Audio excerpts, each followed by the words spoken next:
Chapter 12. Peter's First Battle. While the dwarf and the White Witch were saying this, miles away, the beavers and the children were walking on hour after hour into what seemed like a delicious dream. Long ago they had left their coats behind them, and by now they had even stopped saying to one another, "Look, there's a kingfisher," or "I say, bluebells," or "What was that lovely smell?" or "Just listen to that thrush." They walked on in silence, drinking it all in, passing through patches of warm sunlight into cool green thickets, and out again into wide mossy glades where tall elms raised their leafy roof far overhead, and then into dense masses of flowering currant and among hawthorn bushes where the sweet smell was almost overpowering. They had been just as surprised as Edmund when they saw the winter vanishing and the whole wood passing in a few hours or so, from January to May. They hadn't even known for certain, as the witch did, that this was what would happen when Aslan came to Narnia. But they all knew that it was her spells which had produced the endless winter, and therefore they all knew that when this magic spring began, that something had gone wrong, and badly wrong, with the witch's schemes. And after the thaw had been going on for some time, they all realised that the witch would no longer be able to use her sleigh. After that they didn't hurry so much, and they allowed themselves more rests and longer ones.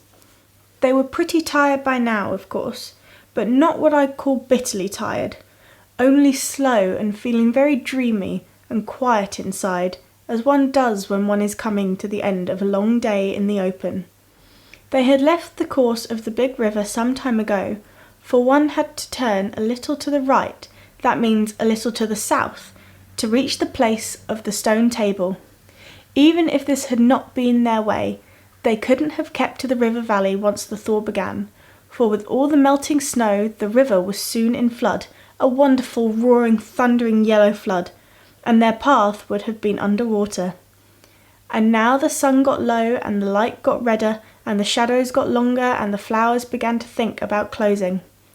"Not long now," said Mr. Beaver, and began leading them uphill across some very deep springy moss. It felt nice under their tired feet, in a place where only tall trees grew, very wide apart.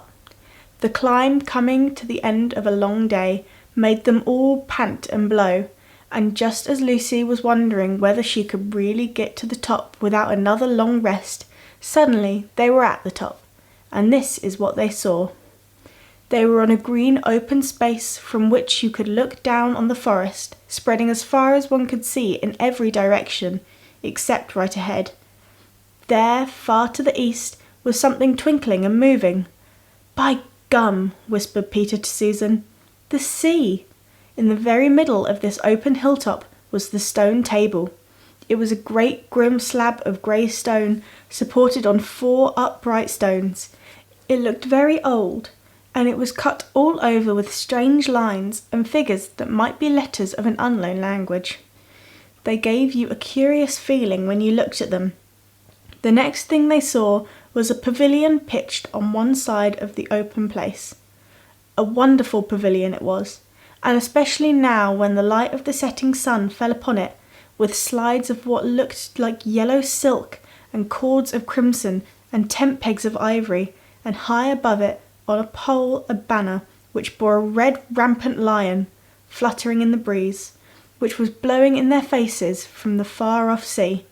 While they were looking at this, they heard a sound of music on their right, and turning in that direction, they saw what they had come to see. Aslan stood in the centre of a crowd of creatures who had grouped themselves around him in the shape of a half-moon.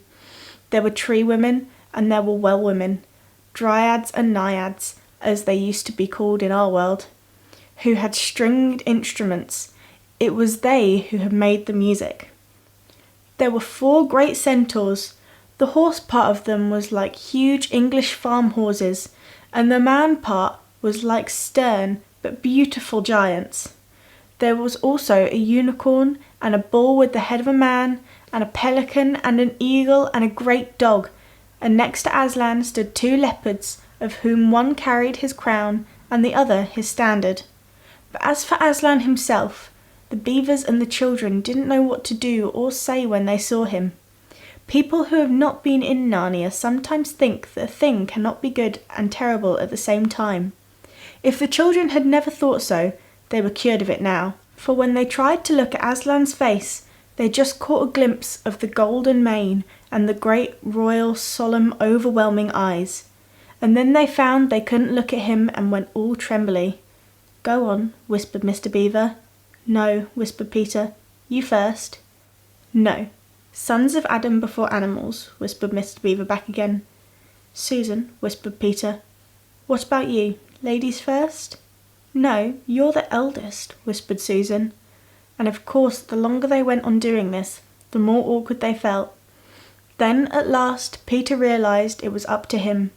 He drew his sword and raised it to salute, and hastily saying to the others, "Come on, pull yourselves together," he advanced to the lion and said, "We have come, Aslan." "Welcome, Peter, son of Adam," said Aslan. "Welcome, Susan and Lucy, daughters of Eve. Welcome, he-beaver and she-beaver." His voice was deep and rich, and somehow took the fidgets out of them. They now felt glad and quiet, and it didn't seem awkward to them to stand and say nothing. "But where is the fourth?" asked Aslan. "He's tried to betray them and joined the White Witch, oh Aslan," said Mr. Beaver. And then something made Peter say, "That was partly my fault, Aslan. I was angry with him, and I think that helped him to go wrong." And Aslan said nothing either to excuse Peter or to blame him, but merely stood looking at him with his great golden eyes, and it seemed to all of them that there was nothing to be said. "Please, Aslan," said Lucy, "can anything be done to save Edmund?" "All shall be done," said Aslan, "but it may be harder than you think." And then he was silent again for some time. Up to that moment, Lucy had been thinking how royal and strong and peaceful his face looked. Now it suddenly came into her head that he looked sad as well. But next minute that expression was quite gone. The lion shook his mane and clapped his paws together. Terrible paws, thought Lucy, if he didn't know how to velvet them. And said, "Meanwhile let the feast be prepared. Ladies, take these daughters of Eve to the pavilion and minister to them." When the girls had gone, Aslan laid his paw, and though it was velveted, it was very heavy, on Peter's shoulder and said, "Come, son of Adam, and I will show you a far-off sight of the castle where you are to be king." And Peter, with his sword still drawn in his hand, went with the lion to the eastern edge of the hilltop. There a beautiful sight met their eyes. The sun was setting behind their backs. That meant that the whole country below them lay in the evening light, forests and hills and valleys, and winding away like a silver snake the lower part of the great river. And beyond this, miles away, was the sea, and beyond the sea the sky, full of clouds which were just turning rose-colour with the reflection of the sunset.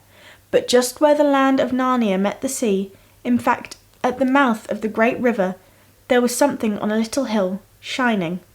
It was shining because it was a castle, and of course the sunlight was reflected from the windows which looked towards Peter and the sunset. But to Peter it looked like a great star resting on the seashore. "That, O man," said Aslan, "is Cair Paravel, of the 4 thrones, in one of which you must sit as king. I show it to you because you are the firstborn, and you will be high king over the rest." And once more Peter said nothing, for at that moment a strange noise woke the silence suddenly. It was like a bugle, but richer. "It is your sister's horn," said Aslan to Peter in a low voice, so low as to be almost a purr, if it is not disrespectful to think of a lion purring. For a moment Peter did not understand.